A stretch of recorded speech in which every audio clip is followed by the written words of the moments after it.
வணக்கம். தந்தையின் பாட்காஸ்ட் செய்திகளை வாசிப்பது தனலட்சுமி. முதலில் தலைப்புச் செய்திகள். நாட்டில் வறுமை கோட்டிற்கு கீழ் வாழும் மக்களின் எண்ணிக்கை குறைந்துள்ளது. நாட்டின் 78வது சுதந்திர தினத்தை ஒட்டி குடியரசுத் தலைவர் திரௌபதி முர்மு ஆற்றிய உரையில் பெருமிதம். டெல்லி செங்கோட்டையில் இன்று காலை தேசிய கொடியை ஏற்றி வைத்து சிறப்புரையாற்றுகிறார் பிரதமர் மோடி. தலைநகரம் முழுவதும் உச்சக்கட்ட பாதுகாப்பு. சென்னை கோட்டை கொத்தளத்தில் இன்று காலை மூவர்ண கொடி ஏற்றுகிறார் முதலமைச்சர் ஸ்டாலின். வீரதீர செயல் புரிந்தவர்களுக்கு விருதுகளை வழங்கி கௌரவிக்கிறார். சுதந்திர தினத்தையொட்டி ஆளுநர் ஆர்.என். ரவி அளிக்கும் தேநீர் விருந்தை ஆளும் கட்சியான திமுகவும் புறக்கணிப்பு. அரசு சார்பில் அதிகாரிகள் பங்கேற்பார்கள் என தகவல். தேசிய மகளிர் ஆணைய உறுப்பினர் பதவியை ராஜினாமா செய்தார் நடிகை குஷ்பு. பெண்கள் மற்றும் குழந்தைகள் மேம்பாட்டுத்துறை அமைச்சகம் ராஜினாமாவை ஏற்றுக் கொண்டதாக தகவல். வயநாடு நிலச்சரிவில் உயிரிழந்தோர் குடும்பங்களுக்கு தலா 6 லட்சம் ரூபாய் நிதி உதவி கேரள மாநில அரசு அறிவிப்பு. ஐரோப்பாவில் அதிகரித்து வரும் வெப்பத்தால் கடந்த ஆண்டில் மட்டும் 47,000 பேர் உயிரிழப்பு. அதிர்ச்சி தகவல் வெளியாகி பரபரப்பு. ஒலிம்பிக் போட்டியில் இந்திய மல்யுத்த வீராங்கனை வினேஷ் போகத்திற்கு வெள்ளிப் பதக்கம் வழங்கப்படாது. மேல்முறையீட்டு மனுவை தள்ளுபடி செய்தது சர்வதேச விளையாட்டு நடுவர் மன்றம். ஒருநாள் கிரிக்கெட் பேட்டிங் சர்வதேச தரவரிசை பட்டியலில் இந்திய கேப்டன் ரோஹித் சர்மா 2ஆம் இடத்துக்கு முன்னேற்றம். சுப்மன் கில் 3ஆம் இடத்திலும் விராட் கோலி 4ஆம் இடமும் பிடித்தனர். இனி விரிவான செய்திகள். நாட்டின் 78வது சுதந்திர தினத்தையொட்டி குடியரசுத் தலைவர் திரௌபதி முர்மு தொலைக்காட்சி வாயிலாக நாட்டு மக்களுக்கு உரையாற்றினார். சுதந்திர போராட்ட வரலாறு, சுதந்திரத்திற்காக போராடிய தியாகிகளின் வரலாற்றை அவர் நினைவு கூர்ந்தார். நாட்டில் வறுமை கோட்டிற்கு கீழ் வாழும் மக்களின் எண்ணிக்கை குறைந்துள்ளது என்றும், பெண்களுக்கு அதிகாரம் அளிக்க மத்திய அரசு பல திட்டங்களை அறிமுகப்படுத்தியுள்ளது என்றும் குடியரசுத் தலைவர் பெருமிதத்துடன் குறிப்பிட்டார். இந்தியா விரைவில் உலகின் முதல் 3 பொருளாதார நாடுகளில் ஒன்றாக உருவாகும் என்றும் அவர் நம்பிக்கை தெரிவித்தார்.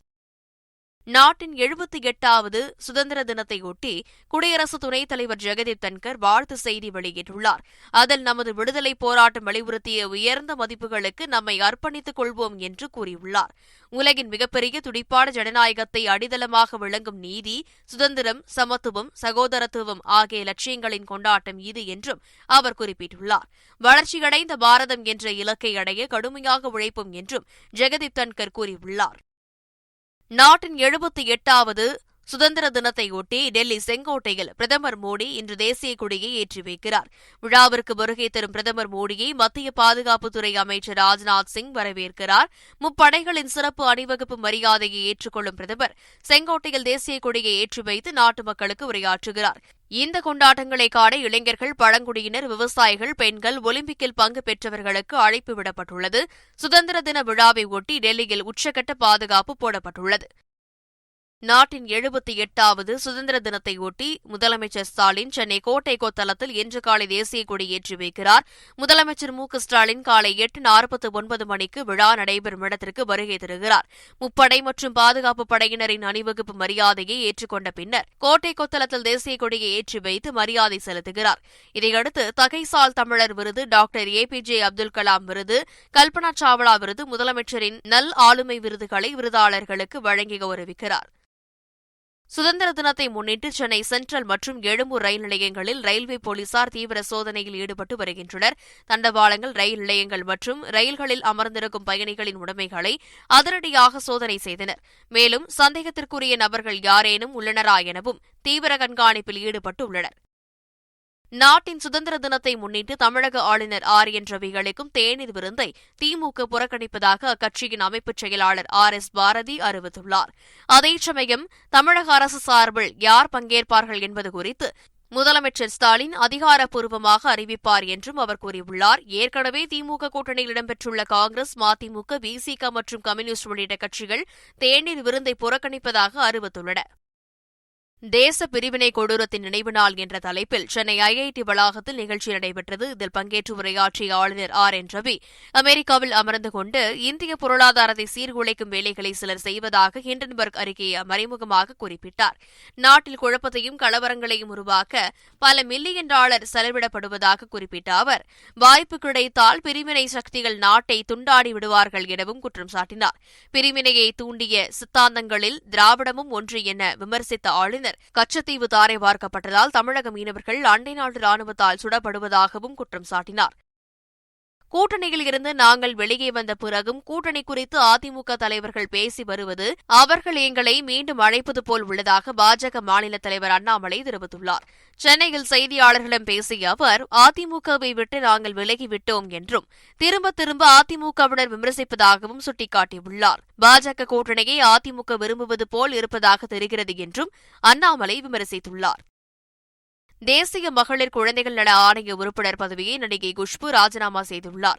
சுமார் 1.5 வருடங்களாக தேசிய மகளிர் ஆணைய உறுப்பினராக பணியாற்றிய நிலையில் குஷ்பு திடீரென ராஜினாமா செய்துள்ளார். தனது பதவியை ராஜினாமா செய்வதாக கடந்த ஜூலை மாதமே ஆணையத்திற்கு கடிதம் அனுப்பியுள்ளார்.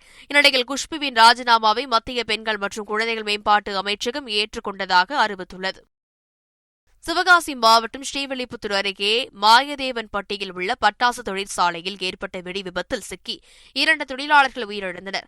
குன்னூரைச் சேர்ந்த கார்த்தீஸ்வரன் மற்றும் நாகபாளையத்தைச் சேர்ந்த புள்ளக்குட்டி ஆகியோர் உயிரிழந்த நிலையில் 2 தொழிலாளர்கள் காயமடைந்தனர். அவர்கள் சிவகாசி அரசு மருத்துவமனையில் சிகிச்சைக்கு அனுமதிக்கப்பட்டனர். இந்நிலையில் உயிரிழந்த 2 பேரின் குடும்பத்தினருக்கு தலா 3 லட்சம் ரூபாயும் காயமடைந்தவர்களுக்கு தலா 50,000 ரூபாயும் வழங்கவும் முதல்வர் ஸ்டாலின் உத்தரவிட்டுள்ளார். கேரள மாநிலம் வயநாட்டில் நிலச்சரிவின் போது உயிரையும் பொருட்படுத்தாது துணிச்சலாக செயல்பட்டு காயமடைந்தவர்களுக்கு சிகிச்சை அளித்த தமிழக செவிலியர் சபீனாவுக்கு முதலமைச்சர் ஸ்டாலின் விருது வழங்கவுள்ளார். அவருக்கு துணிவு மற்றும் சாகச செயலுக்கான கல்பனா சாவ்லா விருது வழங்கப்பட உள்ளதாக அறிவிக்கப்பட்டுள்ளது. ஆம்ஸ்ட்ராங் கொலை வழக்கில் பிரபல ரவுடி நாகேந்திரனை 3 நாள் போலீஸ் காவலில் எடுத்து போலீசார் விசாரணையை தொடங்கியுள்ளனர். ஆம்ஸ்ட்ராங் கொலை வழக்கில் 23 பேர் கைது செய்யப்பட்டுள்ளனர். இந்த வழக்கில் ரவுடி நாகேந்திரனின் மகன் அஸ்வதாமனிடம் நடத்திய விசாரணையில் ஆம்ஸ்ட்ராங் கொலைக்கு ஸ்கெட்ச் போட்டு கொடுத்தது தனது தந்தைதான் என வாக்குமூலம் அளித்திருந்ததாக தகவல் வெளியானது.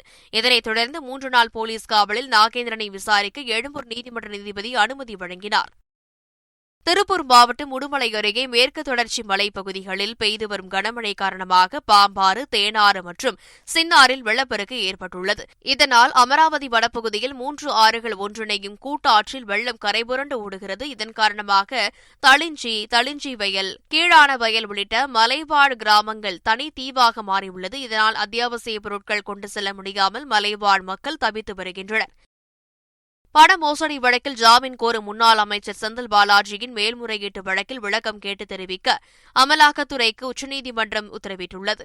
செந்தில் பாலாஜியின் மேல்முறையீட்டு மனு மீது விசாரணை நடத்திய உச்சநீதிமன்றம் அவருக்கு எதிரான 3 லஞ்ச ஊழல் வழக்குகளையும் சார்ந்திருக்கப் போகிறதா அல்லது 1000க்கும் மேற்பட்டோர் குற்றம் சாட்டப்பட்டுள்ள லஞ்ச ஊழல் வழக்கை தவிர்க்கப் போகிறதா என அமலாக்கத்துறை வழக்கறிஞரிடம் நீதிபதிகள் கேள்வி எழுப்பினர். இதையடுத்து விசாரணையை ஆகஸ்ட் 20ஆம் தேதிக்கு உச்சநீதிமன்றம் தள்ளி வைத்தது. ஜம்மு காஷ்மீரில் பயங்கரவாதிகளுடனான சண்டையில் ராணுவ கேப்டன் மற்றும் பயங்கரவாதிகள் 4 பேர் உயிரிழந்தனர். டோடா மாவட்டம் அசார் வனப்பகுதியில் பயங்கரவாதிகள் பதுங்கியிருப்பதாக கிடைத்த தகவலை அடுத்து ராணுவமும் காஷ்மீர் போலீசும் அங்கு சென்றபோது இருதரப்புக்கும் இடையே சண்டை வெடித்தது. இதில் 48வது ராஷ்டிரிய ரைபிள்ஸ் படைப்பிரிவின் கேப்டன் உயிரிழந்தார். 4 பயங்கரவாதிகள் சுட்டுக் கொல்லப்பட்டனர். பாரத ஸ்டேட் வங்கி மற்றும் பஞ்சாப் நேஷனல் வங்கியுடனான அனைத்து பரிவர்த்தனைகளையும் நிறுத்தி வைப்பதாக கர்நாடக அரசு அறிவித்திருப்பது அதிர்ச்சியை ஏற்படுத்தியுள்ளது. அந்த வங்கிகளில் டெபாசிட் செய்யப்பட்டுள்ள தொகையை திரும்பப் பெற்று வங்கிக் கணக்குகளை முடித்துக் கொள்ள வேண்டும் என்றும் அறிவுறுத்தப்பட்டுள்ளது. இந்த 2 வங்கிகளிலும் டெபாசிட் செய்யப்பட்டிருந்த அரசு நிதி 190 கோடி ரூபாயை தவறாக பயன்படுத்தியது விசாரணையில் தெரியவந்ததை அடுத்து இந்த முடிவை கர்நாடக அரசு எடுத்துள்ளது. 2 வங்கிகளிலும் கையாளப்பட்டு வந்த 1733 கோடி ரூபாய் நிதி இனி கிடைக்காது என்பதால் கர்நாடக அரசின் முடிவு வங்கிகளுக்கு அதிர்ச்சியை ஏற்படுத்தும் விதமாக உள்ளது. ரஷ்யாவுடனான போரில் யுக்ரைன் முன்னேறி வரும் நிலையில் ரஷ்யாவின் 3 மாகாணங்களில் வசிக்கும் இந்திய குடிமக்கள் தற்காலிகமாக வெளியேற வேண்டும் என ரஷ்யாவில் உள்ள இந்திய தூதரகம் அறிவுறுத்தியுள்ளது. மாஸ்கோ யுக்ரைன் எல்லையில் உள்ள ரஷ்யாவின் பிரெயன்ஸ், பெல்கரோடோ, குர்ஸ்க் ஆகிய மாகாணங்களில் வசிக்கும் இந்திய குடிமக்கள் தற்காலிகமாக வெளியேற இந்திய தூதரகம் அறிவுறுத்தியுள்ளது. உதவி தேவைப்படும் இந்தியர்கள் தூதரகத்தை edul.moscow@mea.gov.in என்ற மின்னஞ்சல் முகவரியிலும் 7965273414 என்ற தொலைபேசி எண்ணிற்கும் தொடர்பு கொள்ளலாம் என்று தெரிவிக்கப்பட்டுள்ளது.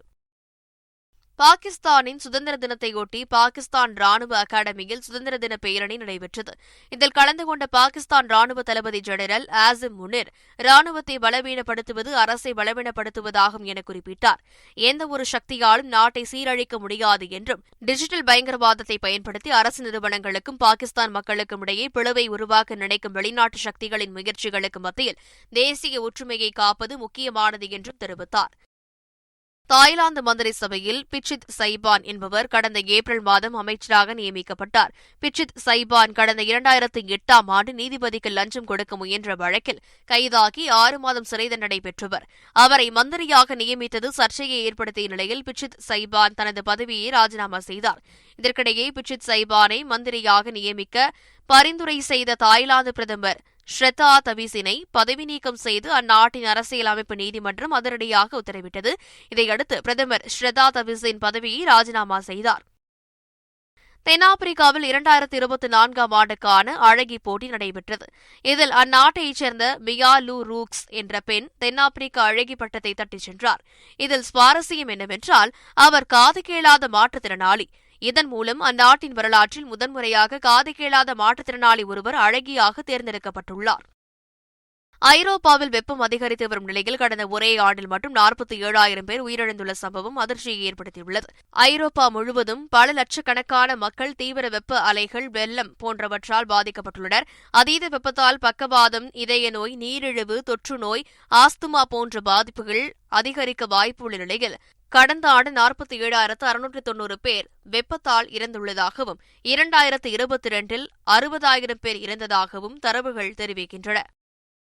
வினேஷ் போகத் தொடர்ந்த மேல்முறையீடு வழக்கு தள்ளுபடி செய்யப்பட்டுள்ளது. பாரிஸ் ஒலிம்பிக் மகளிர் மல்யுத்தத்தில் 50 கிலோ எடை பிரிவில் கலந்து கொண்ட இந்தியாவின் வினேஷ் போகத் இறுதிப் போட்டி வரை முன்னேறினார். 100 கிராம் எடை அதிகமாக இருந்ததால் அவர் தகுதி நீக்கம் செய்யப்பட்டு பதக்க வாய்ப்பை இழந்தார்.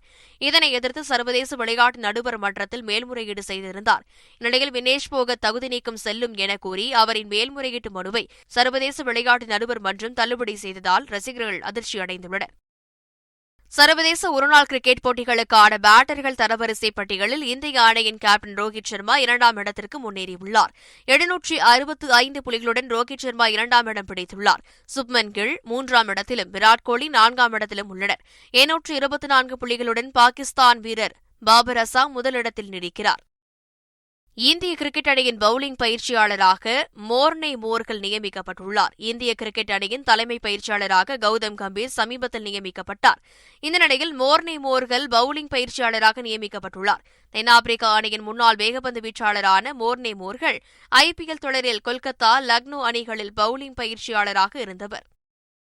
நடிகர் விஜயின் தி கோட் திரைப்படத்தின் ட்ரெய்லர் அப்டேட்டை AJS நிறுவனம் வெளியிட்டுள்ளது. இந்த படத்தின் ட்ரெய்லர் வெளியாகும் தேதி குறித்து அறிவிக்கப்படும் என்று எதிர்பார்க்கப்பட்ட நிலையில் தரமான ட்ரெய்லரை வெளியிட தொடர்ந்து படக்குழு முயற்சித்து வருவதாகவும், ரசிகர்களின் காத்திருப்புக்கு ஏற்ற பரிசு கட்டாயம் கிடைக்கும் என்றும் படத்தின் தயாரிப்பாளர் அர்ச்சனா தெரிவித்துள்ளார். மீண்டும் தலைப்புச் செய்திகள். நாட்டில் வறுமை கோட்டிற்கு கீழ் வாழும் மக்களின் எண்ணிக்கை குறைந்துள்ளது. நாட்டின் 78வது சுதந்திர தினத்தை ஒட்டி குடியரசுத் தலைவர் திரௌபதி முர்மு ஆற்றிய உரையில் பெருமிதம். டெல்லி செங்கோட்டையில் இன்று காலை தேசிய கொடியை ஏற்றி வைத்து சிறப்புரையாற்றுகிறார் பிரதமர் மோடி. தலைநகரம் முழுவதும் உச்சக்கட்ட பாதுகாப்பு. சென்னை கோட்டை கொத்தளத்தில் இன்று காலை மூவர்ண கொடி ஏற்றுகிறார் முதலமைச்சர் ஸ்டாலின். வீரதீர செயல் புரிந்தவர்களுக்கு விருதுகளை வழங்கி கௌரவிக்கிறார். சுதந்திர தினத்தையொட்டி ஆளுநர் RN ரவி அளிக்கும் தேநீர் விருந்தை ஆளும் கட்சியான திமுகவும் புறக்கணிப்பு. அரசு சார்பில் அதிகாரிகள் பங்கேற்பார்கள் என தகவல். தேசிய மகளிர் ஆணைய உறுப்பினர் பதவியை ராஜினாமா செய்தார் நடிகை குஷ்பு. பெண்கள் மற்றும் குழந்தைகள் மேம்பாட்டுத்துறை அமைச்சகம் ராஜினாமாவை ஏற்றுக்கொண்டதாக தகவல். வயநாடு நிலச்சரிவில் உயிரிழந்தோர் குடும்பங்களுக்கு தலா 6 லட்சம் ரூபாய் நிதி உதவி. கேரள மாநில அரசு அறிவிப்பு. ஐரோப்பாவில் அதிகரித்து வரும் வெப்பத்தால் கடந்த ஆண்டில் மட்டும் 47,000 பேர் உயிரிழப்பு. அதிர்ச்சி தகவல் வெளியாகி பரபரப்பு. ஒலிம்பிக் போட்டியில் இந்திய மல்யுத்த வீராங்கனை வினேஷ் போகத்திற்கு வெள்ளிப் பதக்கம் வழங்கப்படாது. மேல்முறையீட்டு மனுவை தள்ளுபடி செய்தது சர்வதேச விளையாட்டு நடுவர் மன்றம். ஒருநாள் கிரிக்கெட் பேட்டிங் சர்வதேச தரவரிசை பட்டியலில் இந்திய கேப்டன் ரோஹித் சர்மா 2ஆம் இடத்துக்கு முன்னேற்றம். சுப்மன் கில் 3ஆம் இடத்திலும் விராட் கோலி 4ஆம் இடமும் பிடித்தனர். இத்துடன் செய்திகள் நிறைவடைகின்றன. வணக்கம்.